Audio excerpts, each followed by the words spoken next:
EVM को हटाकर ballot paper से ही 2024 का चुनाव होगा। वोट चोर ईसीआई, जब तक देश से ईवीएम नहीं हट जाएगी हम चुनाव नहीं होने देंगे। लेकिन यहाँ तो करीब जो 15 लाख जो बूथ हैं वही सारा लूट लिया जाता है इलेक्शन के पीछे। कौन सी स्थिति खतरनाक है?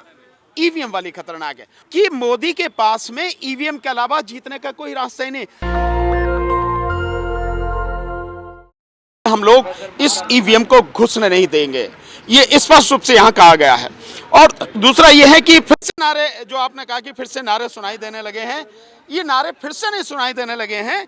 ये नारे लगातार, ये संघर्ष लगातार, ये आंदोलन लगातार चल रहा है। आज आपको उसका एक और बड़ा रूप, व्यापक रूप, हालांकि किसान संगठनों के साथी हमारे साथ पहले भी थे। जैसे मैं पीछे करीब 1 महीने पहले मैं 4 दिन पंजाब में रह के आया और सभी किसान संगठनों से मिला, वो भी संयुक्त किसान मोर्चा के जो साथी थे। और अब उसके अलावा और भी जो हैं, जो साझा किसान मजदूर मोर्चा है, उसके बैनर तले जितने 100 से ज़्यादा संगठन हैं, उन सब लोगों ने आज साथ देने का हमारा वादा किया है और यहाँ आकर प्रेस कॉन्फ्रेंस में पूरी बैठ के शिरकत की है और प्रेस कॉन्फ्रेंस को एड्रेस भी किया है। तो ये आगे अपडेट है ये सारी की सारी। और जैसा मैं पहले भी कह रहा था, आंदोलन गांव-गांव तक, घर-घर तक, शहर गली मोहल्लों तक पहुंच चुका है। और निश्चित रूप से इस बार ईवीएम को हटाकर बैलेट पेपर से ही 2024 का चुनाव होगा। एक और जो बात अभी हमने आपको बताई कि ये 3 प्रोग्राम अभी हम लोगों ने बनाए हैं। जैसे एक प्रोग्राम है हमारा, जो कल हमारा हैशटैग चलेगा, ईवीएम को लेकर हैशटैग हमारा चलेगा, वो चलेगा जिसमें है वोट चोर ईसीआई, वोट चोर ईसीआई। और ये हैशटैग हमारा चलेगा। और साथ में इसके बाद 19 तारीख को हमारा एक हैशटैग चलेगा, उसका प्रचार होगा ज़बरदस्त 19 मार्च को, और वो होगा मोदी हटाओ देश बचाओ। ये हैशटैग हमारा सोशल मीडिया पर चलेगा। और 23 तारीख को जो प्रोग्राम है पूरा, कि पूरे देश में हमने सभी लोगों से कहा है कि हम लोगों को तो आप देख ही रहे हैं, पूरा देश पूरी दुनिया देख रही है संघर्ष करते हुए, लेकिन ये संघर्ष किस तरह से, जैसा हम कह रहे हैं, गांव-गांव और गली-गली मोहल्ले, गांव तक, शहर तक और हर घर तक, हर व्यक्ति तक पहुंच चुका है। इसको दिखाने के लिए जनता को एक हमने मौका दिया कि 23 तारीख को शहीद आजम भगत सिंह जी और सुखदेव और राजगुरु जी का शहीदी दिवस है। और उस दिन इस देश के सभी लोगों से हमने एक आग्रह किया है कि उस दिन पूरे दिन व्रत रखें, उपवास रखें। और जो गांव में है गांव में, मोहल्ले में है तो मोहल्ले में, किसी जिले में है, किसी शहर में है, तहसील में है, ब्लॉक में है, विधानसभा लेवल पे हैं, लोकसभा लेवल पे हैं, जहां भी हैं, सब लोग इकट्ठे होकर, चाहे 10, 20, 50, 100, 200, 500, 1000, जितनी भी संख्या हो, सब लोग इकट्ठे हों और उस दिन शहीद आजम भगत सिंह जी की, सुखदेव और राजगुरु जी की उनकी फ़ोटो लगाएं और साथ में बाबा साहब डॉक्टर अम्बेडकर की फ़ोटो लगाएं। और उस दिन संविधान की जो प्रस्तावना है, उस प्रस्तावना को पढ़ें और शपथ लें कि हम जब तक देश से ईवीएम नहीं हट जाएगी हम चुनाव नहीं होने देंगे। ये शपथ लेकर कि ईवीएम हटाओ देश बचाओ, ये नारे के साथ में, शपथ के साथ में 23 तारीख का हम दिन पूरे देश में मनाएंगे। और सभी लोगों से कि जो भी गांव, जिले, तहसील, जिस लेवल पर भी जो मीटिंग हो, उस मीटिंग में जो भी लोग बोलें, जितने भी साथी इकट्ठे हैं, उसकी छोटी छोटी वीडियो बनाएं, 2-2, 3-3, 4-4 मिनट की वीडियो बनाकर उन्हें सोशल मीडिया पर अपलोड करें।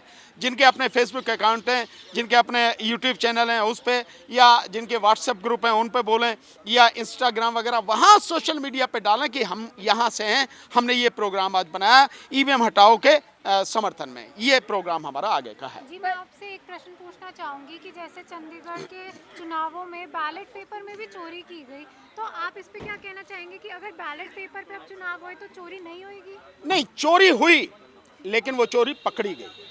अगर वही इलेक्शन ईवीएम से होता तो पकड़ सकते थे आप, नहीं पकड़ पाते। सो बैलेट पेपर से हुई और वो सीसीटीवी कैमरे में रिकॉर्ड हो गई चोरी जिस तरह से की गई। चोरी क्या, वो तो ज़बरदस्ती की गुंडागर्दी थी, लूट थी, जिस तरह से वो किया गया चुनाव अधिकारी द्वारा।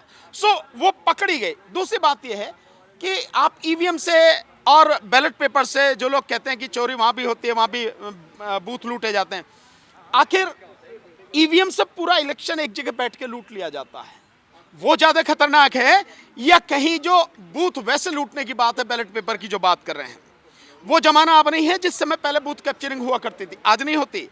हालांकि अगर आप देखेंगे तो सोशल मीडिया पे ऐसी कितनी वीडियो पड़ी हैं जिनसे बाकायदा देखा जा रहा है कि ईवीएम से चुनाव हो रहा, फिर भी बूथ कैप्चरिंग हो रही है कि एक व्यक्ति वहां खड़ा है और जो बाद में जो गरीब लोग हैं, जो कमजोर लोग हैं, बेचारे वोट डालने आ रहे हैं, तो वो वोट डालने आते हैं, उससे पहले ही वो बटन दबा देता, कह देता जाओ पड़ गई वोट। ये भी तो बूथ कैप्चरिंग है।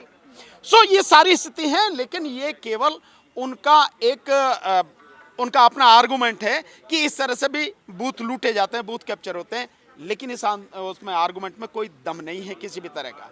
इलेक्शन पूरा का पूरा लूट लिया जाए, उससे ज्यादा खतरनाक स्थिति क्या होगी? बूथ अगर मैं मान भी लेता हूं लूट लेगा, तो कितने लूट लेगा? 2, 10, 4, 20, 50, 100, 200, 1000, 500, 2000, 10,000।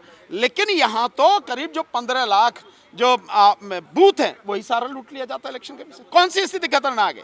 ईवीएम वाली खतरनाक है। और दूसरा ये कि ईवीएम जिसके विषय में कोई जानता नहीं कि कैसे काम करती है, क्या उसकी वर्किंग है, कोई कुछ नहीं जानता, उसमें अंधे की तरह हम वोट डालें, कहाँ ये सही है? नहीं, किसी हालत में नहीं।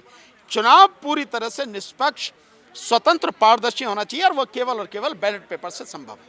जब तक मोदी जी सत्ता में नहीं थे तब तक वो खुद भी इसका विरोध करते थे ईवीएम का, लेकिन अब उन्होंने चुप्पी क्यों साध लिया? नहीं, उन्होंने चुप्पी साध ली है कि मोदी के पास में ईवीएम के अलावा जीतने का कोई रास्ता ही नहीं।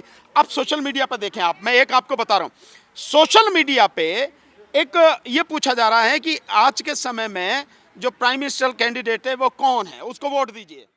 नेशनल दस्तक की आपसे गुजारिश है कि अगर इसको बचाना चाहते हैं तो नेशनल दस्तक को सब्सक्राइब करने के लिए रेड कलर के सब्सक्राइब बटन को दबाएं, फिर बेल आइकन की घंटी दबाएं। नेशनल दस्तक को बचाने के लिए बहुत जरूरी है कि हर खबर को शेयर करें, लाइक करें, कमेंट जरूर करें।